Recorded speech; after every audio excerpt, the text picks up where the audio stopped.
Everyone welcome back to my foundation classes unit time classroom. तो guess 8:30 बज चुका है और 8:30 बजे डेली लगाते हो आप लोग एक सेट, ठीक है, जिसमें होते हैं 100 क्वेश्चंस। तो आज हम लोग एक और सेट इसमें करने जा रहे हैं, तो जल्दी से आप सभी आ जाओ क्योंकि ये सेट आपके बिहार ESI एग्जाम जो होने वाला है और बिहार SI जो मेंस होने वाला है उन सभी के लिए बेहद इंपॉर्टेंट है। और कोई भी एग्जाम जहाँ पे भी जीके पूछा जाएगा उन सभी एग्जाम के लिए ये बेहद इंपॉर्टेंट है, ठीक है। तो जल्दी से आप सभी लाइव आ जाओ, उसके बाद फिर हम लोग स्टार्ट करते हैं आज का सेट। तो चलिए स्टार्ट करते हैं। तो आज का हमारा पहला क्वेश्चन है, कौन सा वार्षिक मेला ऊंट के व्यापार के लिए प्रसिद्ध है। इन चारों में से आपको बताना है वार्षिक मेला कौन सा है जो ऊंट के व्यापार के लिए प्रसिद्ध है। तो कौन सा वो मेला है, वह है आपका पुष्कर मेला, ठीक है। पुष्कर मेला ऊंट के व्यापार के लिए प्रसिद्ध है। और सोनपुर मेला ये बिहार में लगता है, ये भी जानवरों के व्यापार के लिए प्रसिद्ध है, लेकिन यहाँ स्पेशली आपसे ऊंट के व्यापार के लिए पूछा गया था, ठीक है। अगला क्वेश्चन है, हुजूर दफ्तर क्या है। हुजूर दफ्तर क्या है, क्या है हुजूर दफ्तर। तो पुणे में पेशवा का सचिवालय हुजूर दफ्तर कहलाता था। क्या कहलाता था, हुजूर दफ्तर। पुणे में जो पेशवा का सचिवालय था। अगला क्वेश्चन है, लोहगढ़ का किला किसने बनवाया। लोहगढ़ का किला किसने बनवाया था। तो लोहगढ़ का किला बनवाया गया था गुरु गोविंद सिंह के द्वारा। किसके द्वारा, गुरु गोविंद सिंह ने लोहगढ़ का किला बनवाया था। अगला क्वेश्चन है, गदर पार्टी का मुख्य कार्यालय कहाँ था। गदर पार्टी का मुख्य कार्यालय कहाँ था, कहाँ था, ये था सैन फ्रांसिस्को में। अगला क्वेश्चन है, नाम शूद्र किस राज्य के अछूत गरीब किसान थे। नाम शूद्र, नाम शूद्र किस राज्य के अछूत गरीब किसान थे। किस राज्य के थे, ये थे बंगाल के, ठीक है। अगला क्वेश्चन है, भारत की संप्रभुता किसमें निहित है। भारत की संप्रभुता किसमें निहित है। तो भारत की जनता में भारत की संप्रभुता निहित है। अगला क्वेश्चन है, लश्कर ज्वालामुखी किस देश में है। लश्कर ज्वालामुखी किस देश में है, किस देश में है लश्कर ज्वालामुखी। तो लश्कर ज्वालामुखी है चिली में। कहाँ है, चिली में है लश्कर ज्वालामुखी। अगला क्वेश्चन है, पंत वन्यजीव अभ्यारण्य कहाँ स्थित है। पंत वन्यजीव अभ्यारण्य कहाँ स्थित है, ये स्थित है बिहार में। कहाँ स्थित है पंत वन्यजीव अभ्यारण्य, बिहार में स्थित है। अगला क्वेश्चन है, निम्नलिखित में से वह कौन राज्य है जिससे होकर कर्क रेखा गुजरती है। तो इन चारों में से आपको बताना है वह राज्य कौन सा है जिससे होकर कर्क रेखा गुजरती है। तो कर्क रेखा भारत के टोटल 8 राज्यों से गुजरती है, उसमें से एक है झारखंड। और कौन कौन सा राज्य है ये मैं नहीं बताऊंगा, बहुत बार मैंने आपको बता रखा है। अगला क्वेश्चन है, तत्वबोधिनी सभा की स्थापना किसने की थी। तत्वबोधिनी सभा की स्थापना किसने की थी, किसके द्वारा किया गया था तत्वबोधिनी सभा की स्थापना। देवेंद्र नाथ टैगोर ने इसकी स्थापना की थी। अगला क्वेश्चन है, केंद्रीय पर्यावरण अभियंत्रण संस्थान कहाँ स्थित है। केंद्रीय पर्यावरण अभियंत्रण संस्थान कहाँ स्थित है, जल्दी बताओ कहाँ स्थित है। ये स्थित है नागपुर में, ठीक है। अगला क्वेश्चन है, लिंगायत संप्रदाय के अनुयायी किस देवता के उपासक थे। तो लिंगायत संप्रदाय के जो भी अनुयायी हुए वह किस देवता को पूजते थे। वह किनको पूजते थे, तो वह शिव को पूजते थे। लिंगायत जो संप्रदाय है वो अभी भी आपका विद्यमान है। भारत के जो क्षेत्र है कर्नाटक, आंध्र प्रदेश, यहाँ पे आपको लिंगायत समुदाय के लोग मिल जाएंगे। अगला क्वेश्चन है, ओपेक की स्थापना कब हुई थी। ओपेक की स्थापना कब हुई थी, जल्दी बताओ। ओपेक की स्थापना कब हुई थी। तो ओपेक की स्थापना हुई थी 14 सितंबर 1960 को। कब हुई थी, 14 सितंबर 1960 को इसकी स्थापना हुई थी। अच्छा, ओपेक का फुल फॉर्म क्या होता है, जल्दी से मुझे कमेंट में बताओ। ओपेक का फुल फॉर्म क्या होता है, क्या होता है ओपेक का फुल फॉर्म, होता है organisation of the petroleum exporting countries, ठीक है। अच्छा, इसकी स्थापना तो 1960 में हुई, लेकिन ये काम करना कब से चालू किया, कब से किया, 1961 से, ये याद रखना। इफेक्ट में कब से आया, जनवरी 1961 में, ठीक है। और इसकी स्थापना कहाँ हुई थी, अगर ये आपसे पूछा जाए कि इसकी स्थापना कहाँ हुई थी, तो इसकी स्थापना हुई थी बगदाद में। कहाँ हुई थी, बगदाद में। और कितने मेंबर्स हैं अभी इसमें, तो टोटल 13 मेंबर्स है, ठीक है। और इसका हेडक्वार्टर कहाँ है, इसका हेडक्वार्टर है वियना ऑस्ट्रिया। ये सारी चीजें हैं जिसको आपको याद रखना है। अगला क्वेश्चन है, राष्ट्रीय महिला कोष की स्थापना किस योजना में की गई थी। राष्ट्रीय महिला कोष की स्थापना किस योजना में की गई थी, किस योजना में की गई थी, तो 8वीं योजना में, ठीक है। 8वीं पंचवर्षीय योजना में राष्ट्रीय महिला कोष की स्थापना हुई थी। क्लियर है। अच्छा, ये जो 8वीं पंचवर्षीय योजना है इसका कार्यकाल क्या रहा होगा, इसका टाइम पीरियड क्या था, 1992 से लेकर 97 तक ये था, ठीक है। और इसी में राष्ट्रीय महिला कोष की स्थापना की गई। अच्छा, राष्ट्रीय महिला कोष की स्थापना कब की गई, तो ये क्या गया था 1993 में, ठीक है। अगला क्वेश्चन है, सुधीराम कप किस खेल से संबंधित है। सुधीराम कप किस खेल से संबंधित है, तो सुधीराम कप किस खेल से संबंधित है, तो ये बैडमिंटन से संबंधित है। कौन सा कप है, सुधीराम कप। क्लियर है। अगला क्वेश्चन है, इंडियन एसोसिएशन का कांग्रेस में विलय कब हुआ। इंडियन एसोसिएशन का कांग्रेस में विलय कब हो गया था, तो इंडियन एसोसिएशन का कांग्रेस में विलय हो गया था 1886 में। कब हो गया था, 1886 में। अगला क्वेश्चन है, नागा महिला नेता गार्डिन लियू को रानी की उपाधि किसने दी थी। ये मैंने एक बार और आपको पढ़ाया हुआ है। गार्डिन लियू जो है यह एक नागा महिला नेता है और नेता थी, और इनको रानी की उपाधि दी गई थी, इसलिए इनको रानी गार्डिन लियू कहा जाता था। तो ये रानी की उपाधि इनको किसने दिया था, किसने दिया था, तो जवाहरलाल नेहरू ने इनको रानी का उपाधि दिया था, ठीक है। अगला क्वेश्चन है, दो क्रमागत वसंत ऋतुओं के बीच कितने दिनों का अंतर होता है। दो क्रमागत वसंत ऋतुओं के बीच कितने दिनों का अंतराल होता है, कितने दिनों का अंतराल होता है, तो 365 दिनों का। देखो ये एक थोड़ा सा ट्रिकी क्वेश्चन था, अगर आपने समझ लिया तो अच्छी बात है, नहीं समझ लिया तो फिर आप गलती करोगे।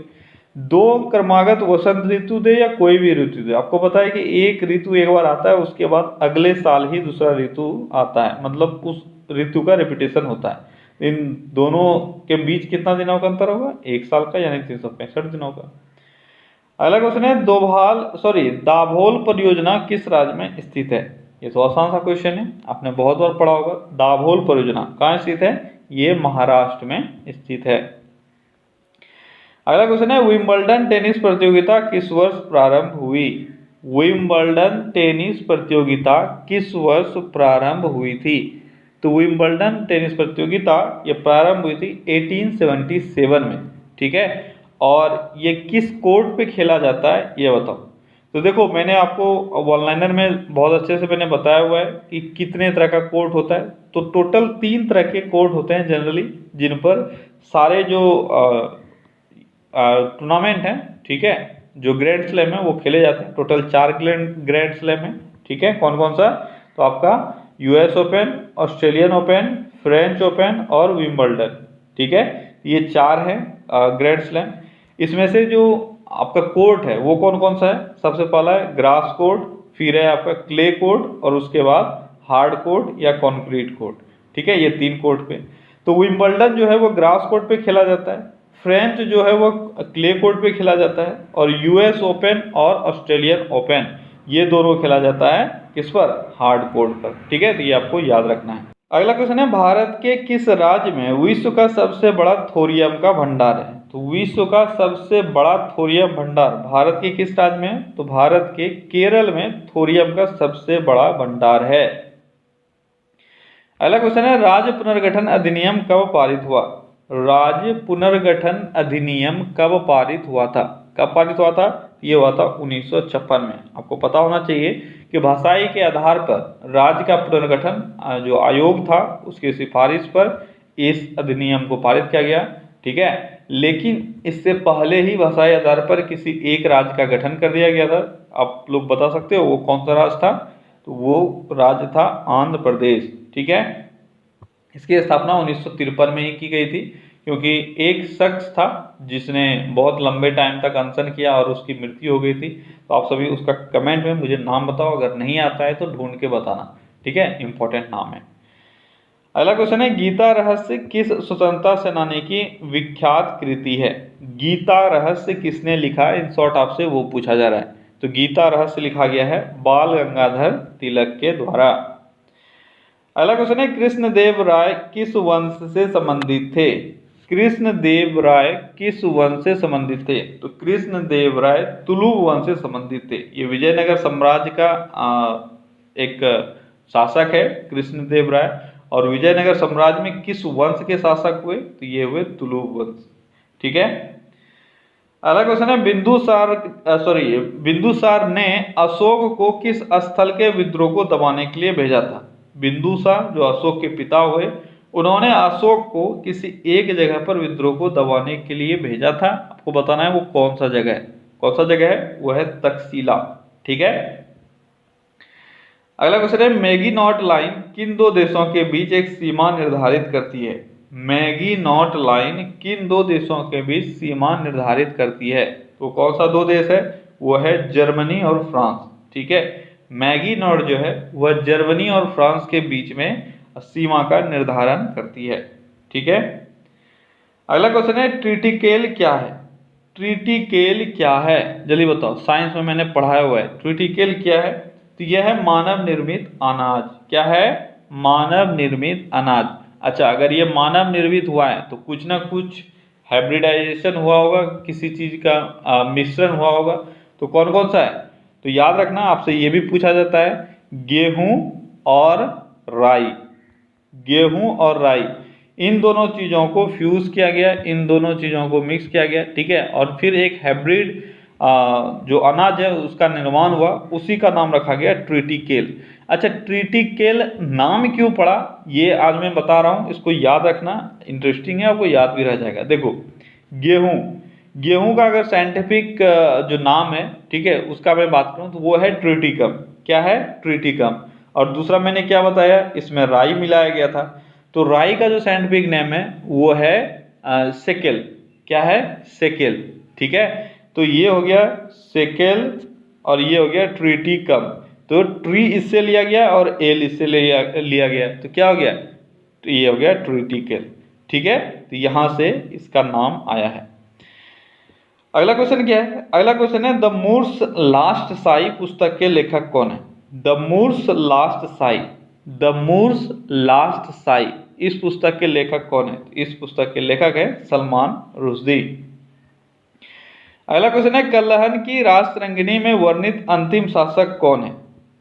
कल्लहन की राष्ट्ररंगिणी में वर्णित अंतिम शासक कौन है? कौन है राष्ट्ररंगिणी में अंतिम शासक? ये है जय सिंह। ठीक है। अंतिम शासक जिसका वर्णन राजतरंगिणी में है वो है जय सिंह। अगला क्वेश्चन है, छोटा नागपुर पठार कैसा भूमि है, ये आपको बताना है। छोटा नागपुर पठार कैसा है? यह एक संप्राय भूमि है। कैसा भूमि है? यह एक संप्राय भूमि है। और कहाँ ये फैला हुआ है, कहाँ इसका विस्तार है? ये आपके झारखंड में पड़ता है। ठीक है। अगला क्वेश्चन है, 1917-18 में अहमदाबाद में गांधी द्वारा चलाए गए सत्याग्रह में किसने हिस्सा लिया था? इन चारों में से ये बताओ, 17-18 में जो अहमदाबाद में गांधी जी के द्वारा सत्याग्रह चलाया गया था उसमें किसने पार्टिसिपेट किया? किसने किया था? ये किया गया था औद्योगिक कर्मियों के द्वारा। ठीक है। अगला क्वेश्चन है, अवध के एका आंदोलन का उद्देश्य क्या था? अवध के एका आंदोलन का उद्देश्य क्या था, ये आपको बताना है। क्या था इसका उद्देश्य? इसका उद्देश्य था जमींदारों के अधिकारों की रक्षा करना। क्या था एका आंदोलन? एका आंदोलन भारतीय स्वतंत्रता संग्राम का एक बहुत ही इंपॉर्टेंट इंसिडेंट है। ठीक है। यूपी हरदोई वाले एरिया में, ठीक है, यूपी का जो एरिया है हरदोई, सीतापुर, इन सब जिलों में जो ये आंदोलन है उसको किया गया था। क्यों? क्योंकि लगान बहुत अधिक वसूला जा रहा था उस वक्त अवध के किसानों से। तो अवध के किसानों ने ही यह आंदोलन चलाया था। ठीक है। और इसमें कुछ जमींदार भी शामिल थे। अगला क्वेश्चन है, वर्ष 1773 से 1785 तक वस्तुतः भारत के पहले गवर्नर जनरल कौन थे? 1773 से 1785 तक कौन थे? Warren Hastings. ठीक है। कब से कब तक? 1773 से 1785 तक। अगला क्वेश्चन है, निवेश जानकारी और क्रेडिट रेटिंग एजेंसी का मुख्यालय कहाँ है? जल्दी बताओ। ICRA, इसका मुख्यालय कहाँ है? इसका मुख्यालय कहाँ है? इसका मुख्यालय है गुरुग्राम में। कहाँ है ICRA का मुख्यालय? गुरुग्राम में। ठीक है, क्रेडिट रेटिंग एजेंसी। ठीक है, अगला क्वेश्चन है, भारतीय संविधान के निम्नलिखित अनुच्छेदों में से कौन राज्य की विधानसभाओं के निर्वाचन का प्रावधान प्रस्तुत करता है? राज्य की विधानसभा के निर्वाचन का प्रावधान कौन सा अनुच्छेद प्रस्तुत करता है? बहुत ही अच्छा क्वेश्चन, जल्दी बताओ कौन सा अनुच्छेद है वो है अनुच्छेद 170। ठीक है, कौन सा अनुच्छेद है? अनुच्छेद 170। ये राज्य की विधानसभाओं के निर्वाचन का प्रावधान प्रस्तुत करता है। अगला क्वेश्चन है, निम्नलिखित तत्वों में से किस एक की संयोजकता 3 है? किस एक की संयोजकता 3 है? जल्दी बताओ किसका संयोजकता 3 है? तो ये आपका बोरॉन। ठीक है, कौन सा है? बोरॉन। ये आपकी केमिस्ट्री से क्वेश्चन है। ठीक है, बोरॉन में कैसा बॉन्ड होता है? कोवेलेंट बॉन्ड होता है। ठीक है, और इसका जो कोवेलेंसी है वो कितना है? वो है आपका 3। ठीक है, अगला क्वेश्चन है, निम्नलिखित में से किस एक की उच्चतम ऊर्जा है? अल्फा, बीटा, गामा और एक्स किरण में से उच्चतम ऊर्जा किसका है? तो यह है गामा किरण का। इसका पेनिट्रेटिंग पावर सबसे अधिक होता है, लेकिन याद रखना वेवलेंथ इसका सबसे कम होता है। ठीक है, अगला क्वेश्चन है, कांच क्या है? जल्दी बताओ कांच क्या है? तो कांच एक, सबसे पहली बात, ये द्रव आपके ऑप्शन में रहेगा ही रहेगा। ठीक है, बहुत अधिक टेम्परेचर पे कूल्ड, बहुत अधिक कम टेम्परेचर पे कूल्ड यानी ठंडा किया हुआ द्रव्य है ये कांचित द्रव्य। जो भी इसको समझना है आप समझ लो, मैंने इसको समझा दिया कि ये क्या होता है। ये बहुत अधिक कम टेम्परेचर पे कूल्ड क्या है? द्रव्य है। ठीक है, क्या? तो कांच। अगला क्वेश्चन है, निम्नलिखित में से कौन सा एक भौतिक प्रक्रम है? कौन सा एक भौतिक प्रक्रम है यानी फिजिकल रिएक्शन है? तो कौन सा फिजिकल रिएक्शन है इसमें से? खाद्य का पचना, धातु का संरक्षण या संक्षारण या जंग लगना, एक अम्ल से हाइड्रोजन का उत्पादन, आयोडीन का ऊर्ध्वपातन। जल्दी बताओ कौन सा होगा आपका सही आंसर? तो सही आंसर होगा आयोडीन का ऊर्ध्वपातन। क्यों? क्योंकि ये सबको आप रिवर्स नहीं कर सकते हो। ठीक है, बहुत ही बेहतरीन क्वेश्चन ये भी था। ठीक है, आयोडीन ऊर्ध्वपातन आपको पता होना चाहिए। सब्लिमेशन, सब्लिमेशन क्या होता है? सब्लिमेशन होता है जब कोई चीज सॉलिड से डायरेक्ट गैस में बदल जाता है। जनरल इसका प्रोसेस क्या है? सॉलिड से पहले लिक्विड में, लिक्विड से फिर गैस में। ठीक है, लेकिन अगर सॉलिड से डायरेक्ट गैस में बदल जाए तो उसको ऊर्ध्वपातन या सब्लिमेशन बोलते हैं, लेकिन इसको फिर से हम लोग रिवर्स कर सकते हैं। ठीक है, इस कारण से आपका फिजिकल रिएक्शन हो जाएगा आयोडीन का ऊर्ध्वपातन। अगला क्वेश्चन है, धूम्रपान शरीर में ऑक्सीजन की कमी उत्पन्न करता है क्योंकि? धूम्रपान शरीर में ऑक्सीजन की कमी क्यों उत्पन्न कर देता है? क्यों कर देता है? क्योंकि रक्त में O2 का अंश इसके कारण से घटने लगता है। O2 का अंश घटेगा तो ऑटोमेटिकली जो ऑक्सीजन है उसकी कमी हो जाएगी। कोई बहुत बड़ा डिफिकल्ट चीज इसमें है नहीं। ठीक है, अगला क्वेश्चन है, स्थलीय जीवों की अपेक्षा जलीय जंतुओं में श्वसन की दर काफी तेज होती है। इसका श्रेय किसे दिया जा सकता है? क्वेश्चन पढ़ लिया आपने, अब ऑप्शंस पढ़ो। क्या है कि स्थलीय, आपको यहां पे बोला जा रहा है स्थलीय जीवों की तुलना में जलीय जीव जो होते हैं, ठीक है, उनके श्वसन की दर जो है वो काफी तेज होती है। इसका कारण क्या है? इसका कारण है वायु में ऑक्सीजन की मात्रा की तुलना में जल में घुलित ऑक्सीजन की निम्न मात्रा होना। ठीक है, आप जानते हो कि बाहर में हम लोग जो सांस लेते हैं यहाँ तो बहुत अधिक ऑक्सीजन है, लेकिन पानी के अंदर क्या होता है? ऑक्सीजन कम है। इस कारण से उनका जो श्वसन रेट है वो बहुत तेज होता है। ठीक है, अगला क्वेश्चन है, जंतुओं में कौन सा अंग वसा को तोड़कर कोलेस्ट्रॉल उत्पन्न करता है? तो कौन सा वो अंग है जो वसा को तोड़कर यानी फैट को तोड़कर कोलेस्ट्रॉल उत्पन्न करता है? तो वह कौन सा अंग है? वह है आपका यकृत यानी लीवर। कौन सा अंग है? लीवर। अगला क्वेश्चन है, कच्चे नारियल से प्राप्त नारियल पानी क्या है? बहुत ही अच्छा क्वेश्चन। कच्चे नारियल से आप नारियल पानी पीते हो, गर्मी का अब टाइम आ रहा है, आप सब नारियल पानी पे टूट पड़ोगे, तो ये बताओ एक्चुअली में वो है क्या? वो बहुल केंद्रक युक्त स्वतंत्र केंद्रीकृत भ्रूणपोष है। ठीक है, क्या है वो भ्रूणपोष है। ये आपने बहुत बार पढ़ा है। लेकिन नारियल का जो खाने वाला पार्ट है ये भी भ्रूणपोष होता है, लेकिन जब आप नारियल का पानी पीते हो तो ये बन नहीं पाता है, ये इसी का लिक्विड फॉर्म में होता है। ठीक है, तो आपका वही हो जाएगा कि बहुल केंद्रक युक्त स्वतंत्र केंद्रीय भ्रूणपोष। ठीक है, ये आपका सही आंसर होगा। अगला क्वेश्चन है, एक रोगी को जो लंबी बीमारी से पीड़ित है और प्रतिजीवी व्यवस्था पर है, उसके आहार में प्रोबायोटिक्स लेने की सलाह दी जाती है। ये प्रोबायोटिक्स पूरक है जिनमें आवश्यक मात्रा में क्या होते हैं। प्रोबायोटिक्स किसको लेने की सलाह दी जाती है? जो लंबी बीमारी से कोई इंसान पीड़ित है। ठीक है, अब आपको यह बताना है प्रोबायोटिक्स में एक्चुअली में होता क्या है। तो प्रोबायोटिक्स में लैक्टिक एसिड बैक्टीरिया होते हैं। ठीक है, लैक्टिक अम्ल जीवाणु होते हैं प्रोबायोटिक्स, इसीलिए इनको लेने की सलाह दी जाती है। ठीक है, इसको लैब भी कहा जाता है, LAB, लैक्टिक एसिड बैक्टीरिया। क्या कहा जाता है? Lactic acid bacteria. ठीक है, अगला क्वेश्चन है, निम्नलिखित में से कौन राष्ट्रीय मानवाधिकार आयोग का अध्यक्ष हो सकता है? मानवाधिकार आयोग का अध्यक्ष इनमें से कौन हो सकता है? ऑप्शंस पढ़ो, थोड़ा लेंदी आपको लग रहा है लेकिन आसान है, जल्दी बताओ कौन हो सकता है। उच्चतम न्यायालय में कोई सेवारत न्यायाधीश, उच्च न्यायालयों में कोई सेवारत न्यायाधीश, केवल भारत का सेवानिवृत्त मुख्य न्यायाधीश, केवल उच्च न्यायालय का सेवानिवृत्त मुख्य न्यायाधीश। तो यह है केवल भारत का सेवानिवृत्त मुख्य न्यायाधीश, यानी सुप्रीम कोर्ट का जो रिटायर्ड चीफ जस्टिस है वही बन सकते हैं हमारे जो मानव अधिकार आयोग है उसके अध्यक्ष। ठीक है, अगला क्वेश्चन है, एक व्यक्ति की नाक से रक्त बह सकता है जब वह समुद्र तल से ऊपर अधिक ऊंचाई पर है। इसके संदर्भ में निम्नलिखित में से कौन सा कथन सही है, ये आपको बताना है। क्वेश्चन आपने देख लिया, अब ऑप्शंस को देखो। क्या है ऑप्शंस?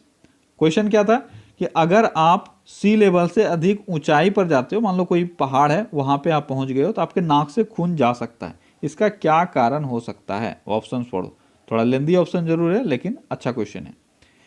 तो मैं पढ़ देता हूं आप लोगों के लिए, जल्दी जल्दी सुन लेना। रक्त कोशिकाओं में रक्त द्वारा लगाया गया दाब वायुमंडलीय दाब से थोड़ा कम होता है। क्या इस कारण से हो सकता है? अगर वायुमंडलीय दाब कम होगा तो नाक से खून बहेगा। दूसरा है, रक्त कोशिकाओं में रक्त द्वारा लगाया गया दाब वायुमंडलीय दाब से अधिक है। ठीक है, आप जब जानते हो कि आप हाइट पे जाते हो तो वहां पे एटमॉस्फेरिक प्रेशर जो है वह कम होता जाता है। ठीक है, तो यहाँ पे अधिक होने का तो बात होगा ही नहीं। तो आपका सही आंसर जो है वह है कि वायुमंडलीय दाब से हमारा जो रक्त कोशिका है यानी ब्लड सेल्स है उसमें रक्त के द्वारा लगाया गया दाब अधिक है, इसी कारण से तो नाक से खून जाएगा ना, क्योंकि अंदर का प्रेशर अधिक है बाहर के प्रेशर से। ऐसे अगर अंदर का प्रेशर और बाहर का प्रेशर बैलेंस हो जाता है तो हम लोग स्टेबल फील करते हैं। ठीक है, अगला क्वेश्चन है, एक चिकित्सक द्वारा प्रयुक्त होने वाला स्टेथोस्कोप किस परिघटना पर आधारित है? स्टेथोस्कोप जिसको आला हम लोग बोलते हैं, यह किस घटना पर आधारित है, यानी किस प्रोसेस पे यह काम करता है? तो यह ध्वनि तरंगों का बहुपरावर्तन होता है। क्या होता है? ध्वनि तरंगों का बहुपरावर्तन, उस प्रोसेस पे यह काम करता है। ठीक है, अगला क्वेश्चन है, पृथ्वी अपनी कक्षा पर लगभग 4400 किलोमीटर प्रति घंटा की चाल से चलती है। हम इस चाल का अनुभव क्यों नहीं करते हैं? बहुत ही आसान सा क्वेश्चन लेकिन अच्छा क्वेश्चन है कि पृथ्वी अपना स्पीड से तो घूम रही है पर हम इसको फील नहीं कर पाते हैं। क्यों? जल्दी बताओ, क्यों हम लोग इसको फील नहीं कर पाते हैं? ऑप्शंस पढ़ो और आंसर करो। तो आपका सही आंसर है 4। ठीक है, सौर परिवार समग्र रूप से गतिमान है। क्यों? क्योंकि आपको यह पता है कि 4400 किलोमीटर प्रति घंटा से पृथ्वी चल रही है, हम पृथ्वी के ऊपर हैं। ठीक है, और जब पृथ्वी चल रही है और इसके रेस्पेक्ट में जितने भी आपके हेवनली बॉडीज हैं वो सब मूव कर रहे हैं, और पृथ्वी अपने धुरी पर भी घूम रही है। ठीक है, इसके अलावा सूर्य का भी परिक्रमा कर रही है। तो इन सभी गतिविधियों के कारण ही हमें कोई भी मूवमेंट फील नहीं होता है। ठीक है, अगला क्वेश्चन है, एक वस्तु के स्वतंत्र रूप में गिरने के दौरान क्या होती है? इसकी ऊर्जा के बारे में आपसे बात किया जा रहा है। अगर कोई वस्तु स्वतंत्र रूप से गिर रही है तो इसके ऊर्जा में किस तरह का चेंजेस आएगा या कैसा ये रहेगा? ठीक है, अगर कोई वस्तु स्वतंत्र रूप से गिर रही है तो इसकी स्थितिज ऊर्जा घटती है और इसकी गतिज ऊर्जा बढ़ती है। ठीक है, यहाँ पे कोई वस्तु है ये गिर रही है तो इसका क्या होगा? स्थितिज ऊर्जा जो है वह घटता जाएगा। ठीक है, क्योंकि पोजीशन चेंज हो रहा है। और गतिज ऊर्जा, क्योंकि ये रैपिडली पृथ्वी के तरफ गिर रहा है ठीक है, और इस कारण से इसका जो गतिज ऊर्जा है यानी काइनेटिक एनर्जी है वह बढ़ेगा। अगला क्वेश्चन है, त्रिविमीय फिल्मों को देखने के लिए प्रयुक्त चश्मों में क्या होता है? त्रिविमीय फिल्म हो गया आपका 3D फिल्म, ठीक है, 3D फिल्म जो देखते हो उसके लिए आपको एक चश्मा पहनाया जाता है, उसमें क्या होता है, उसमें पोलेराइड होता है। अगला क्वेश्चन है, गैसों को पदार्थ के दूसरे रूपों से कैसे विविधित किया जा सकता है? यानी पदार्थ के 3 रूप हैं, सॉलिड, लिक्विड, गैस। तो गैस को आप किस तरह से सबसे अलग मान सकते हो, सबसे अलग कर सकते हो? रंग का अभाव, बहने की योग्यता, स्वतंत्र सतह बनाने की अयोग्यता, यही आपका सही आंसर है। ठीक है, देखो सॉलिड कहीं रखते हो वो अपना एक पोजीशन लेता है, अपना एक शेप रहता है, ये तो पूरा फुल अपने शेप में रहता है। ठीक है, लिक्विड आप इस बकेट में लिक्विड डालते हो तो ये क्या करता है, अगर आपने ये देखा कि लिक्विड ने इसका शेप जरूर ले लिया पर इसका अपना एक हाइट होता है, उससे ज़्यादा ये नहीं बढ़ेगा, यानी अपना ये एक लेयर बना सकता है। ठीक है, लेकिन अगर इस कंटेनर में आपने गैस डाला, इस कंटेनर में आपने गैस डाला, मान लो 1 kg गैस इसमें डाल रहे हो, ये भी पूरा शेप इसने कवर किया हुआ है यहाँ पे भी, और इतने बड़े कंटेनर में भी आपने अगर 1 kg डाला तो ये भी पूरा कवर हो जाएगा गैस से। ठीक है, इसका मतलब ये हुआ ये कोई भी अपना लेयर नहीं बना सकता स्वतंत्र रूप से। ठीक है, तो इसलिए आपका सही आंसर सी हो जाएगा। अगला क्वेश्चन है, भारत के संविधान द्वारा अवशिष्ट शक्तियों को केंद्र सरकार में निहित करने से क्या द्योतित है, यानी इसका क्या अर्थ है, क्या इसका आशय है? क्यों केंद्र सरकार के पास अवशिष्ट शक्तियों को रखा गया है, इसका क्या हो सकता है कारण? भारतीय राज्य व्यवस्था का एकात्मक स्वरूप रखना। ठीक है, भारतीय राज्य व्यवस्था का एकात्मक स्वरूप रखने के लिए ही केंद्र सरकार में अवशिष्ट शक्तियों को निहित किया गया है। अगला क्वेश्चन है, बर्फ शुद्ध जल से हल्की है और सतह पर तैरती है, निम्नलिखित कथनों में से कौन सा एक इस परिघटना की सही व्याख्या करता है? क्वेश्चन आपने देख लिया, क्वेश्चन क्या है कि बर्फ शुद्ध जल से हल्की होती है, ये आपको पता है, और सतह पर तैरती भी है। तो क्या एक 4 जो ऑप्शन दिए हुए हैं इसमें से क्या एक कारण हो सकता है जिसके कारण से ये घटना होती है? जल्दी बताओ। ऑप्शंस थोड़े से लंबे लंबे हैं लेकिन एग्जाम पॉइंट ऑफ व्यू से बहुत ही रिलेवेंट क्वेश्चन है, आपको यहाँ से समझना पड़ेगा। ठीक है, जल्दी से आंसर करो, क्या होगा इसका आंसर? तो देखो इसका जो सही आंसर है वो है 3। ठीक है, बर्फ में हाइड्रोजन आबंध यानी हाइड्रोजन बॉन्ड, ठीक है, अंतराली छिद्रों के साथ खुले रूप से संरचना देता है जिसके कारण से यह तैर सकता है। इसको समझ लो अगर आपको समझने में प्रॉब्लम है तो। यह है पानी, ठीक है, इसके ऊपर ये बर्फ है। ठीक है, अब बर्फ में जो ये जो ज्वाइंट होता है, ये जो आप एक देख रहे हो ना सॉलिड, ये कैसा बॉन्ड इसमें होता है? इसमें हाइड्रोजन बॉन्ड होता है, ये भी आप याद रखना, आपसे पूछा जाता है कैसा बॉन्ड होता है, तो हाइड्रोजन बॉन्ड होता है। अब हाइड्रोजन बॉन्ड जो है वह एक बहुत ही वीक बॉन्ड है। ठीक है, वीक बॉन्ड, स्ट्रॉन्ग बॉन्ड, ये समझते हो ना, स्ट्रॉन्ग बॉन्ड का मतलब हो गया मजबूती से एक दो मॉलिक्यूल्स को पकड़ के रखेगा, लेकिन हाइड्रोजन बॉन्ड बहुत ही वीक बॉन्ड होता है। ठीक है, इसके कारण से क्या, ये जो स्ट्रक्चर बनता है ये बहुत ही, इसमें आप बोल सकते हो ना एक छिद्र होता है। ठीक है, बहुत ही स्पेस होता है 2 मॉलिक्यूल्स के बीच में, जिसके कारण से ये हल्का हो जाता है। ठीक है, इस कारण से ये पानी पे तैर सकता है। क्लियर है? अगला क्वेश्चन है, निम्नलिखित में से कौन सा एक यौगिक है? यौगिक यानी कंपाउंड, तो इन चारों में से कौन सा एक कंपाउंड है? ये आपका शर्करा। ठीक है, जैसे सुक्रोज, फ्रुक्टोज, ये सब शर्करा कहलाते हैं और ये आपका एक कंपाउंड है। अगला क्वेश्चन है, निम्नलिखित में से कौन सा एक कथन पदार्थ के संबंध में सही नहीं है? पदार्थ के संबंध में कौन सा कथन सही नहीं है? जल्दी से स्टेटमेंट्स पढ़ो। कोई भी चीज जो स्थान घेरती है पदार्थ है। उच्च ताप पर पदार्थ प्लाज्मा बन जाता है। सभी पदार्थ बड़े कणों जैसे परमाणुओं और अणुओं से बने होते हैं। कोलाइड पदार्थ के अपेक्षाकृत बड़े कणों से बनते हैं। तो ऊपर का जो 3 स्टेटमेंट है ये आपका सब सही है। ठीक है, तो आपका गलत स्टेटमेंट कौन सा है? ये है डी। तो वही आपसे पूछा जा रहा था कौन सा पदार्थ के संबंध में सही नहीं है। कोलाइड आप जानते हो ये बहुत ही सूक्ष्मदर्शी कण है। ठीक है, जनरली ये तो अदृश्य होता है कोलाइड। ठीक है, तो यहाँ पे आपको दिया है अपेक्षाकृत बड़े कण, तो ये गलत हो जाएगा। ठीक है, अगला क्वेश्चन है, एक्स वाई से 2 गुना स्थूल है, एक्स वाई से 2 गुना तेज भी दौड़ता है, निम्नलिखित में से कौन सा एक एक्स और वाई की गतिज ऊर्जा का अनुपात है? बहुत ही बेहतरीन क्वेश्चन आपके फिजिक्स से है। ठीक है, लेकिन आसान है, बस आपको फॉर्मूला आता है, कॉन्सेप्ट आता है, आप आसानी से इसको बना पाओगे। ठीक है, बनाओ, कोशिश करो। देखो अब मैं बताता हूँ आपको ताकि ज़्यादा टाइम बर्बाद ना हो आपका। क्या दिया हुआ है? एक्स वाई से 2 गुना स्थूल है। यहाँ पे स्थूल है, इसका सेंस ये बनता है कि ज़्यादा मास है एक्स का, ठीक है, यानी यहाँ पे अगर मास का मैं रेशियो लूँ तो 2:1 है, यही तो दिया हुआ है ना। अब क्या दिया हुआ है, एक्स वाई से 2 गुना तेज भी दौड़ता है, यानी वेलोसिटी का रेशियो क्या है 2:1, यही तो दिया हुआ है। अब काइनेटिक एनर्जी निकालना है, काइनेटिक एनर्जी का फॉर्मूला क्या होता है, हाफ एम बी स्क्वायर। ठीक है, तो एम और वी स्क्वायर जब करोगे तो एक्स का आपका क्या हो जाएगा, एक्स का हो जाएगा हाफ, हाफ तो दोनों का कट जाएगा, इसलिए हाफ आप छोड़ भी सकते हो। एम इसका 2 गुना वी स्क्वायर यानी 2 का स्क्वायर यानी 4, यानी ये हो गया 8। और y का जब आप निकालोगे तो यहाँ पे m भी 1 है, ठीक है, और v भी 1 है, 1 × 1 स्क्वायर तो 1 ही होगा, यानी आपका सही आंसर क्या हो जाएगा 8:1। ये चीज़ समझ में आया, ठीक है, तो आपका सही आंसर क्या हो जाएगा 8:1।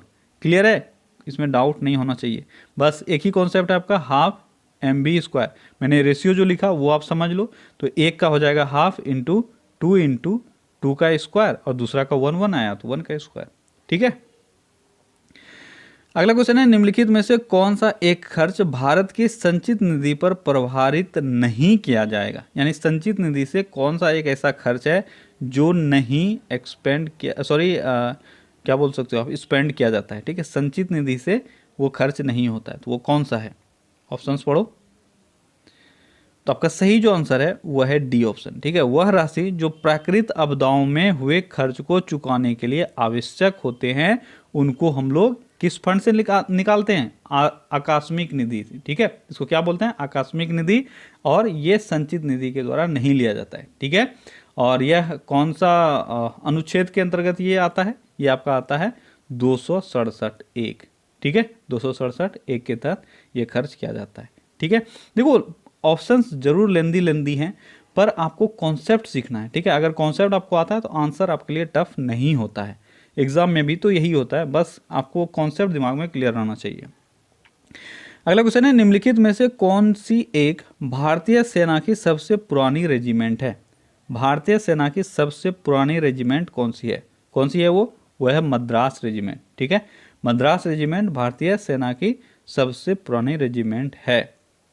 अगला क्वेश्चन है, 35 डिग्री दक्षिण और 80 डिग्री पश्चिम में स्थित एक स्थान की प्रतिव्यासांत स्थिति क्या है। ये प्रतिव्यासांत स्थिति क्या हुआ, इसको इंग्लिश में बोलते हैं एंटीपोड।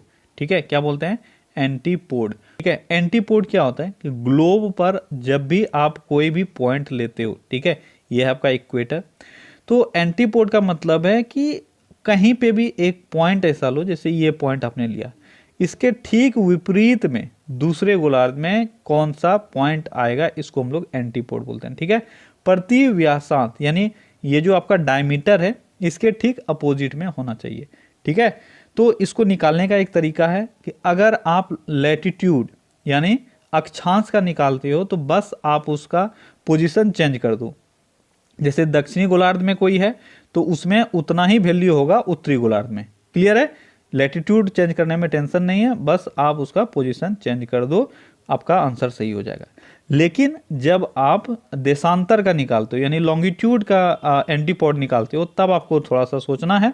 क्या सोचना है, उसको 180 में हम लोग माइनस करके निकालते हैं। ठीक है, तो यहाँ आपका सही आंसर क्या होगा, 35 डिग्री दक्षिण और 80 डिग्री पश्चिम। तो दक्षिण है यानी यहाँ पे लैटिट्यूड का बात किया जा रहा है। ठीक है, तो 35 डिग्री लैटिट्यूड मान लो इस पॉइंट पे आएगा, तो आपको इसका एंटीपोड निकालना है, तो आपका क्या हो जाएगा 35 डिग्री उत्तर। तो आपका सही आंसर जो है वह बी हो सकता है, 35 डिग्री उत्तर। और दूसरा है 80 डिग्री पश्चिम, यानी ये आपका लाइन कौन सा हुआ, ये देशांतर लाइन हुआ। और देशांतर लाइन को निकालने के लिए मैंने क्या बताया कि इसका 80 डिग्री पश्चिम का एंटीपोड क्या होगा, 180 माइनस 80 यानी 100। ठीक है, तो देशांतर हो गया आपका 100 डिग्री पूर्व, साइन भी बदल जाएगा और आपका पोजीशन भी बदल जाएगा, पश्चिम पूर्व बन जाएगा, यहाँ दक्षिण का उत्तर बन जाएगा, लेकिन अक्षांश में वैल्यू वही रहेगा और देशांतर में 180 में उसको माइनस करेंगे, तो आपका सही आंसर 2 होगा। ठीक है, आई होप कि आपको क्वेश्चन समझ में आया होगा। ठीक है, चलिए बढ़ते हैं अगले क्वेश्चन की तरफ। अगला क्वेश्चन है, उत्तर भारतीय मैदानों में विभिन्न भागों में वर्षा की मात्रा में अनियमितता मुख्य रूप से किसके कारण होती है। उत्तरी भारतीय मैदान का अगर बात करोगे आप, तो वहाँ पे वर्षा की बहुत अधिक अनियमितता देखने को मिलती है वर्षा में। ठीक है, इसका कारण क्या है, इसका कारण है निम्न दबाव द्रोणिका के अक्ष की स्थिति में विभिन्नता। ठीक ठीक है। निम्न दबाव द्रोणिका, ये द्रोणिका मानसून द्रोणिका है, ठीक है। और इसके अक्ष में अलग अलग जगह पे, अलग अलग पोजीशन पे अलग अलग चीज़ें पाई जाती है, अलग अलग इसका इंटेंसिटी होता है। इसी कारण से अलग अलग क्षेत्र में आपको वर्षा की मात्रा भी अलग अलग मिलती है। अगला क्वेश्चन है, समुद्री जल की लवणता घटती है जब। समुद्री जल की लवणता कब घट जाती है? तो कब घट जाती है? जब बारिश अधिक होगी तो समुद्री जल की लवणता घट जाएगी ऑटोमेटिकली, ठीक है। क्योंकि क्या होता है, खारे पानी में आप मीठे पानी को मिला रहे हो तो लवणता घट जाएगा। अगला क्वेश्चन है, निम्नलिखित में से कौन सा भारत में गंभीर जल सर्व मौसम सागर तट है? कौन सा गंभीर जल सर्व मौसम सागर तट है? कौन सा है वो है आपका पारादीप, ठीक है। उड़ीसा के तट से सटा हुआ ये है, ठीक है, पारादीप। ये सभी मौसम के अनुकूल गहरा समुद्री बंदरगाह है, ठीक है, इसलिए हम लोग इसको सर्व मौसम सागर तट बोलते हैं। अगला क्वेश्चन है, भारत के पश्चिम तट में भारी वर्षा लेकिन दक्षिण पठार में बहुत कम वर्षा क्यों होती है? जल्दी बताओ। पश्चिमी तट पर बहुत अधिक वर्षा होती है लेकिन दक्षिणी पठार में बहुत कम वर्षा होती है, इसका कारण क्या है? इसका कारण है दक्षिणी पठार पश्चिमी घाट के बिवाड़ की तरफ स्थित है। देखो इसका कारण क्या है, जब मानसून भारत में एंट्री करती है, ठीक है, यहाँ पे पहाड़ी एरिया ऊंचा एरिया है, ठीक है। अब जब मानसून यहाँ से घुसती है तो यहाँ पे तो बारिश होता है, लेकिन ये इसके आप बोल सकते हो ना शैडो एरिया, इसको बोलते हैं शैडो रीजन, ठीक है। ये शैडो रीजन में पड़ जाता है, जिसके कारण से क्या होता है, मानसून आगे की तरफ चल जाती है और यहाँ पे बारिश नहीं हो पाता है। इसको आप ध्यान में रखना, ठीक है। इसको क्या बोलते हैं? शैडो रीजन, ठीक है। इसी को हिंदी में लिखा हुआ है, क्या लिखा हुआ है आपका यहाँ पे? बिवाड़ की तरफ पड़ता है, पश्चिमी घाट के बिवाड़ की तरफ पड़ता है। अगला क्वेश्चन है, समलवन रेखा एक काल्पनिक रेखा है जो उन स्थानों को जोड़ती है जहां समान लवणता पाई जाती है। क्या डिफिकल्टी हुआ? इंग्लिश में ये रहे तो थोड़ा सा आपके लिए डिफिकल्ट हो भी जाता है। आइसोहेलाइन इसको बोलते हैं, क्या बोलते हैं? आइसोहेलाइन, ठीक है। अगला क्वेश्चन है, निम्नलिखित कथनों में से कौन सा कथन सरक्रीक के विषय में सही है? सरक्रीक के विषय में कौन सा स्टेटमेंट सही है, बताओ। सरक्रीक रेखा बहुत बार आपने पढ़ा है, सरक्रीक रेखा, तो यह गुजरात और पाकिस्तान से सिंध प्रांत के बीच सीमा बनाती है, ठीक है। आप जानते हो यह सबसे पश्चिमी बिंदु है भारत का, और यह गुजरात और पाकिस्तान से सिंध प्रांत के बीच सीमा बनाती है। अगला क्वेश्चन है, जो पौधे एक ऋतु में मृदुद्भिद की तरह और दूसरी ऋतु में जलोद्भिद की तरह व्यवहार करते हैं उन्हें क्या कहते हैं? बहुत ही अच्छा क्वेश्चन, जल्दी से आंसर करो। उनको क्या कहा जाता है? उनको क्या कहा जाता है? हेलियोट्रोपिक। क्या कहा जाता है? हेलियोट्रोपिक, ठीक है। हेलियोट्रोपिक जो शब्द है, ठीक है, उसका प्रयोग उन पौधों के लिए किया जाता है जो एक ऋतु में जीरोफाइट्स की तरह काम करता है, यानी मृदुद्भिद आपका जीरोफाइट्स हो गया, ठीक है। वहीं दूसरे मौसम में हाइड्रोफाइट्स की तरह काम करते हैं, यानी जलोद्भिद की तरह काम करते हैं, तो उसको बोलते हैं हेलियोट्रोपिक, ठीक है। अगला क्वेश्चन है, नीचे दिए गए युग्मों में से कौन सा एक सही सुमेलित है? तो आपको दिख रहा है उष्णकटिबंधीय चक्रवात है, दूसरा उसका अवस्थान यानी कौन से देश में वो ज़्यादा पॉपुलर है वो आपको दिया हुआ है। हरिकेन ऑस्ट्रेलिया, ये गलत है, हरिकेन अमेरिका में पॉपुलर है। विली विली जापान, ये गलत है, विली विली ऑस्ट्रेलिया में पॉपुलर है, ठीक है। बाग्यो फिलीपींस, ये आपका सही है, बाग्यो फिलीपींस में पॉपुलर है। टाइफून ये उत्तर अटलांटिक में नहीं, ये आपका फिलीपींस, चाइना, ठीक है, जापान, इन सब एरिया में टाइफून आता है। तो आपका सही जो आंसर है वो है बाग्यो फिलीपींस, ठीक है। अगला क्वेश्चन है, निम्नलिखित में से किस एक को किसी आसन्न सुनामी की प्राथमिक चेतावनी माना जा सकता है? तो किसको आप किसी भी सुनामी का प्राथमिक चेतावनी मान सकते हो? वो क्या है? वह है जल का थल की ओर तीव्र संचालन। क्या है कि जल अगर जमीन की तरफ, समुद्र में जल अगर जमीन की तरफ बहुत ही तेजी से बढ़ने लगे तो इसका मतलब कुछ गड़बड़ होने वाला है, ठीक है। अगला क्वेश्चन है, भारत के निम्नलिखित मंदिर संकुलों में से कौन सा एक प्रारूपिक नागर शैली को निरूपित नहीं करता है, यानी नागर शैली से वह नहीं बना है? तो वह कौन सा है? यह है ममल्लपुरम, तमिलनाडु का मंदिर, ठीक है। ममल्लपुरम मंदिर जो कॉम्प्लेक्स उसका बना हुआ है, ठीक है, यह नागर शैली से नहीं बना हुआ है, ठीक है, यह द्रविड़ शैली से बना हुआ है। नागर शैली आप जानते हो, नागर शैली नॉर्थ इंडिया में क्या बोल सकते हो, प्रिवेल करता है, ठीक है, नॉर्थ इंडिया में है। तो ये साउथ इंडिया का मंदिर है, इस कारण से ये द्रविड़ शैली से बना है, ठीक है। अगला क्वेश्चन है, स्वराज पार्टी का मुख्य लक्ष्य निम्नलिखित में से कौन सा था? स्वराज पार्टी का मुख्य लक्ष्य क्या था? बहुत ही अच्छा क्वेश्चन, ठीक है, लंबा क्वेश्चन है लेकिन क्वेश्चन बहुत ही अच्छा है, कॉन्सेप्ट आपको आना चाहिए कि स्वराज पार्टी का मुख्य लक्ष्य क्या था। तो आपका सही आंसर जो है वह है 3, ठीक है। स्वराज पार्टी का देखो मुख्य लक्ष्य क्या था, 1919 में चेम्सफोर्ड सुधार आप जानते हो, ठीक है। तो ब्रिटेन के द्वारा वो सुधार लाया गया था, सुधार प्रस्ताव लाया गया था, लेकिन वो हमारे हित में नहीं था। वो तो जो भी सुधार, जो भी हमारे लिए बेनिफिट्स लाए गए ब्रिटिशर्स के द्वारा, वो उन लोगों ने अपने हिसाब से लाया, वो हमारे नीड के हिसाब से नहीं था, ठीक है।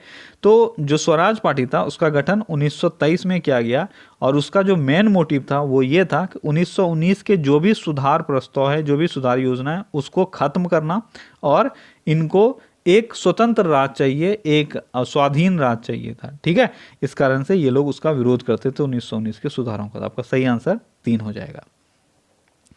अगला क्वेश्चन है, गाय किस काल में महत्वपूर्ण स्वरूप का धन थी? जल्दी बताओ, गाय किस काल में सबसे महत्वपूर्ण था? यह है ऋग्वेदिक काल में गाय सबसे महत्वपूर्ण हुआ करती थी। ऋग्वेदिक काल में यह धन का सबसे बड़ा स्रोत भी माना जाता था। अगला क्वेश्चन है, निम्नलिखित में से कौन सा एक वैष्णव संत कीर्तन घोषा का रचयिता है? कीर्तन घोषा के रचयिता कौन है? ये हैं श्रीमंत शंकरदेव। श्रीमंत शंकरदेव ने कीर्तन घोष का, ये घोषा नहीं है, ये घोष है, ठीक है, कीर्तन घोष या कीर्तन घोषा जो भी बोलना है, इसकी रचना इन्होंने की थी। अगला क्वेश्चन है, प्लासी के युद्ध का निम्नलिखित में से कौन सा एक कारण था? प्लासी के युद्ध का क्या कारण था? जल्दी बताओ, प्लासी के युद्ध का क्या कारण था? तो प्लासी का युद्ध कब हुआ था? 1757 ईस्वी में, ठीक है। उसका एक जो सबसे मेजर कारण था वो था अंग्रेजों ने कलकत्ते की किलेबंदी शुरू कर दी थी, ठीक है, इसमें से एक कारण ये था। अगला क्वेश्चन है, भारत में अस्थाई बंदोबस्त के विषय में निम्नलिखित में से कौन सा एक सही नहीं है? अस्थाई बंदोबस्त से रिलेटेड कौन सा स्टेटमेंट सही नहीं है? आज आप लोगों का सर भारी हो रहा है क्योंकि क्वेश्चंस लेंदी है। तो आपका सही आंसर क्या होगा? आपका सही आंसर होगा 3। जमींदार केवल मालगुजारी के संग्राहक थे परंतु भूमि के स्वामी नहीं थे। तो अस्थाई बंदोबस्त के विषय में ये स्टेटमेंट सही है, ठीक है। कम से कम जितना क्वेश्चंस का आंसर आ रहा है वो आप याद करते जाओ यहाँ से, ठीक है, बेहद इंपॉर्टेंट है। यही आपसे पूछा जाएगा, ये स्टेटमेंट डाल दिया जाएगा, आपसे पूछा जाएगा यह किसका लक्षण है? तो यह अस्थाई बंदोबस्त का लक्षण है, ठीक है। वो लोग क्या करते थे? सिर्फ मालगुजारी कलेक्ट करते थे, वो जमींदार ओरिजिनल स्वामी नहीं होते थे। अगला क्वेश्चन है, निम्नलिखित में से कौन सा एक संसदीय और अध्यक्षात्मक शासन व्यवस्था के बीच अंतर का आधार है? तो संसदीय प्रणाली और अध्यक्षात्मक प्रणाली, इन दोनों के बीच का कड़ी कौन सा है, ये आपको बताना है।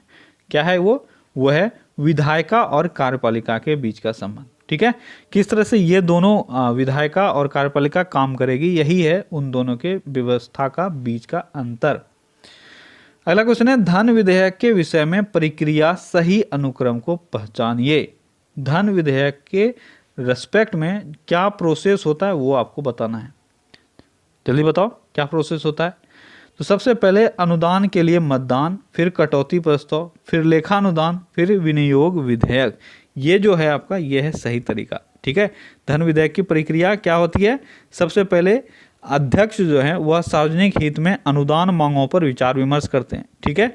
उसके बाद मतदान के लिए दिन का निर्धारण होता है, फिर मांग राशि, ठीक है, जो भी मांग राशि है उसको कम करने के लिए अगर संसद लोग चाहते हैं, सांसद लोग जो भी हैं वो चाहते हैं कि उसको कम किया जाए, तो उसके लिए कटौती प्रस्ताव लाया जाता है, ठीक है। कटौती प्रस्ताव लाने के बाद लेखा अनुदान प्रस्ताव के द्वारा आवश्यक कुल राशि की निर्धारित की जाती है, कुल राशि कितना होना चाहिए। उसके बाद विनियोग विधेयक पेश किया जाता है जिससे फाइनल जो धन विधेयक है वो पास हो जाता है, ठीक है। ये सारे प्रोसेस होते हैं। अगला क्वेश्चन है, भारत का संविधान। अब यहाँ पे राष्ट्रपति से रिलेटेड चीज़ें दी हुई है कि राष्ट्रपति से रिलेटेड ये बातें हैं कि क्या उनको पुनर्निर्वाचन किया जा सकता है उनका, ठीक है, इस तरह की चीज़ें आपसे है, आप ऑप्शंस पढ़ोगे तो आपको पता चलेगा। ठीक है, थोड़ा सा टाइम लेके आप ऑप्शन पढ़ो, लेकिन यहाँ पे अब मैं ज़्यादा टाइम नहीं दूंगा क्योंकि आप लोग बोर हो रहे हो। ठीक है, तो मैं सही आंसर बता देता हूँ इसका कि भारत का संविधान राष्ट्रपति के पद के लिए किसी व्यक्ति के पुनर्निर्वाचन की अनुमति देता है। ठीक है, यानी हमारा संविधान ऐसा नहीं है कि एक बार जो राष्ट्रपति बन गया वो फिर दोबारा नहीं बनेगा। जैसे अमेरिका की अगर बात करें तो अमेरिका में 2 सेशन के लिए जो राष्ट्रपति बन गया उसके बाद वो नहीं बनेगा। चाइना में था कि 4 सेशन के लिए जो बन गया उसके बाद वो नहीं बनेगा, लेकिन शी जिनपिंग जो हैं वहाँ के राष्ट्रपति, अभी उन्होंने संविधान में संशोधन करके इसको हटा दिया। ठीक है, लेकिन हमारे संविधान में ऐसा कोई रिस्ट्रिक्शन नहीं है, वह फिर से दोबारा निर्वाचित हो सकते हैं। ठीक है, उनके लिए कोई लिमिटेशन नहीं है। तो आपका सही आंसर 4 हो जाएगा। अगला क्वेश्चन है, भारत के उच्चतम न्यायालय की आरंभिक अधिकारिता निम्नलिखित विवादों में से कौन सा समाविष्ट नहीं है।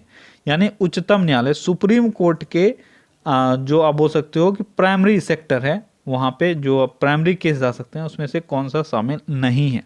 कौन शामिल नहीं है? भारत सरकार और एक से अधिक राज्यों के बीच अगर कोई विवाद होता है तो ये तो शामिल है ही।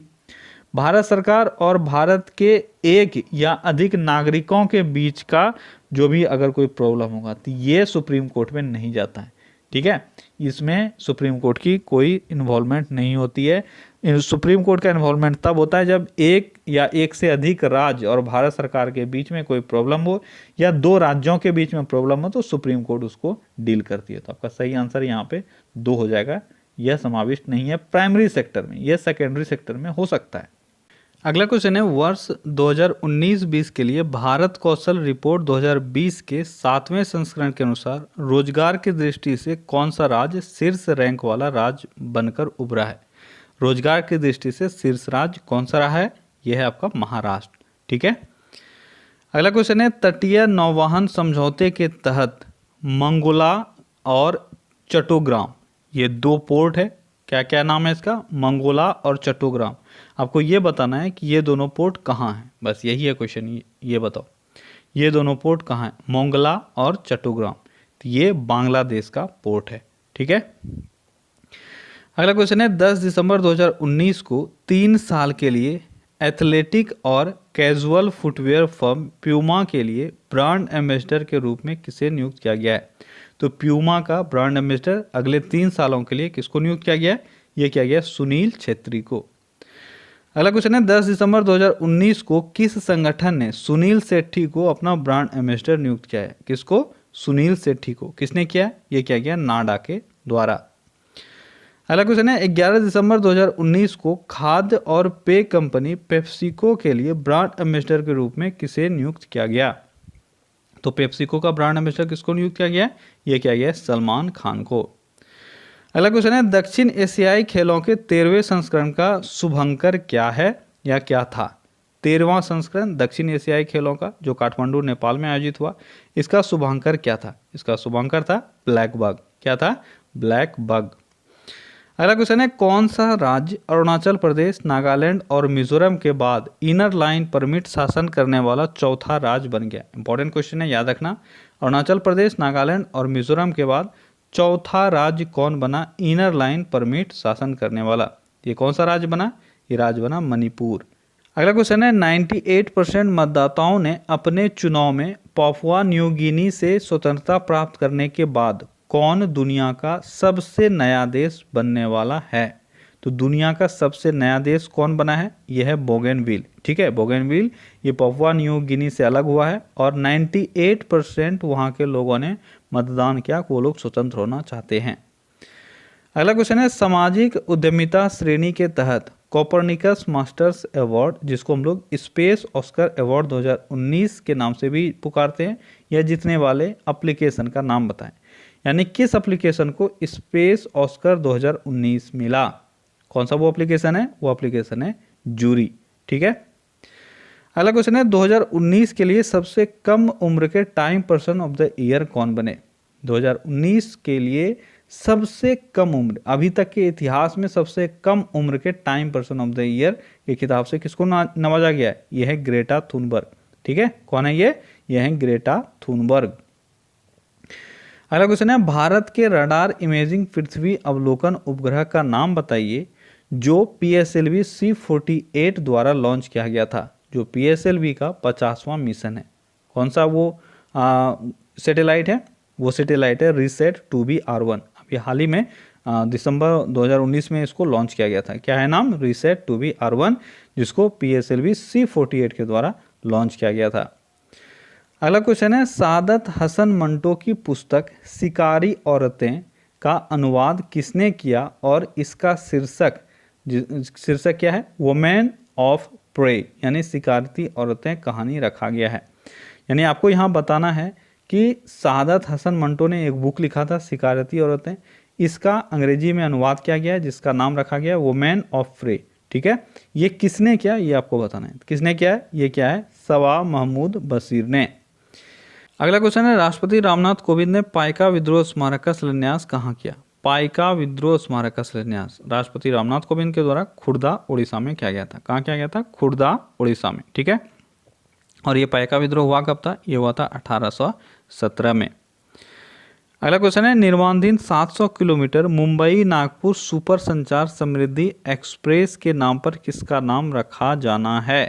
यहाँ पे थोड़ा सा टाइपिंग एरर है, आप इसको ध्यान देना। यहाँ पे किसका नाम रखा नहीं जाएगा, किसके नाम पर इस एक्सप्रेसवे का नाम रखा जाएगा। सो 700 किलोमीटर लंबा है, किसके नाम पर रखा जाएगा? बाल ठाकरे के नाम पर। अगला क्वेश्चन है, 13 दिसंबर 2019 को जारी विश्व की 100 सबसे शक्तिशाली महिलाओं की सूची की फोर्ब्स 2019 सूची की 16वीं वार्षिक रैंकिंग में कौन शीर्ष पर रहा? तो फोर्ब्स ने 2019 में एक सूची जारी किया 100 सबसे शक्तिशाली महिलाओं का, उसमें से टॉप पर कौन रही? टॉप पर एंजेला मार्केल रही थी। ठीक है, अगला क्वेश्चन है, इंडियन ऑयल कॉरपोरेशन के अध्यक्ष के रूप में किसे नियुक्त किया जाना है? इंडियन ऑयल कॉरपोरेशन के अध्यक्ष अभी कौन है? यह है श्रीकांत माधव वैद। कौन है? श्रीकांत माधव वैद। अगला क्वेश्चन है, नागरिकता संशोधन अधिनियम 2019 द्वारा किस अधिनियम में संशोधन किया जाएगा? नहीं किया गया। ठीक है, आप जानते हो ये CAA बन चुका है, यानी एक्ट बन चुका है। ठीक है, पहले ये बिल आया फिर आपका एक्ट बना, तो आपको ये बताना है किस अधिनियम में संशोधन हुआ। तो ये हुआ नागरिकता अधिनियम 1955 में। किसमें? नागरिकता अधिनियम 1955 में। अगला क्वेश्चन है, संविधान के किस अनुसूची में कहा गया है कि असम, मेघालय, मिजोरम और त्रिपुरा के जनजातीय क्षेत्र नागरिकता संशोधन अधिनियम 2019 से प्रभावित नहीं होंगे? तो अभी जो CAA जो ये एक्ट बना, इससे कौन सा क्षेत्र प्रभावित नहीं होगा? असम, मेघालय, मिजोरम और त्रिपुरा का जनजातीय क्षेत्र। ठीक है, अब आपको ये बताना है किस अनुसूची में ये कहा गया है। तो ये कहा गया है 6ठे अनुसूची में। अगला क्वेश्चन है, geo science the basic science for sustainable development. Geo science the basic science for sustainable development विषय के साथ 36वीं अंतर्राष्ट्रीय भूवैज्ञानिक कांग्रेस कहाँ आयोजित होगी या कहाँ आयोजित हुई? 36वीं अंतर्राष्ट्रीय भूवैज्ञानिक कांग्रेस, इसका आयोजन कहाँ हुआ था? इसका आयोजन हुआ था नई दिल्ली, भारत में। अगला क्वेश्चन है, आर्थिक जनगणना का डैश संस्करण नई दिल्ली में हाल ही में पहली डिजिटल जनगणना शुरू की गई। तो पहली डिजिटल जनगणना के रूप में अभी हाल ही में आर्थिक जनगणना किया गया है। अब आपको ये बताना है ये कितनवां संस्करण था? तो यह था 7वां संस्करण। ठीक है, और पहला जनगणना आर्थिक जनगणना कब हुआ था? ये हुआ था 1977 में, ये भी याद रखना। पहला आर्थिक जनगणना कब हुआ था? 1977 में, और इस बार जो किया गया वो था 7वां। अच्छा, इससे पहले जो छठा किया गया था वो कब किया गया था? वो किया गया था 2013 में। ठीक है, ये 2-3 बातें हैं जिसको आपको याद रखनी है। ठीक है, तो ओके गाइस, तो ये था आज का टॉप 100 क्वेश्चंस। आई होप कि आज आपने बहुत चीज़ सीखा होगा। भले ही आज का सेट आपको थोड़ा सा बोरिंग लगा होगा, पर क्वेश्चन सारे इंपॉर्टेंट हैं और बेहद इंपॉर्टेंट है। ठीक है, अगर आपने अटैम्प्ट अच्छे से नहीं किया है और आपका बहुत सारा गलत हुआ है, ठीक है, अगर किसी का भी 70-80 सही हो रहा है तो ठीक है, नहीं तो आप इसको री अटैम्प्ट करो, क्योंकि यहीं से आपका 4-5 क्वेश्चन जो लेंदी रहता है, लगभग 15 से 20 क्वेश्चन आपका आने वाले एग्जाम में लेंदी रहने वाला है, तो वो आपको प्रैक्टिस यहीं से करना है। अगर आपका गलत ज़्यादा हुआ है तो आप इसको री अटेम्प्ट जरूर करना। ठीक है, चलिए कल फिर से मिलते हैं अगले सेट में। Till then take care, bye bye.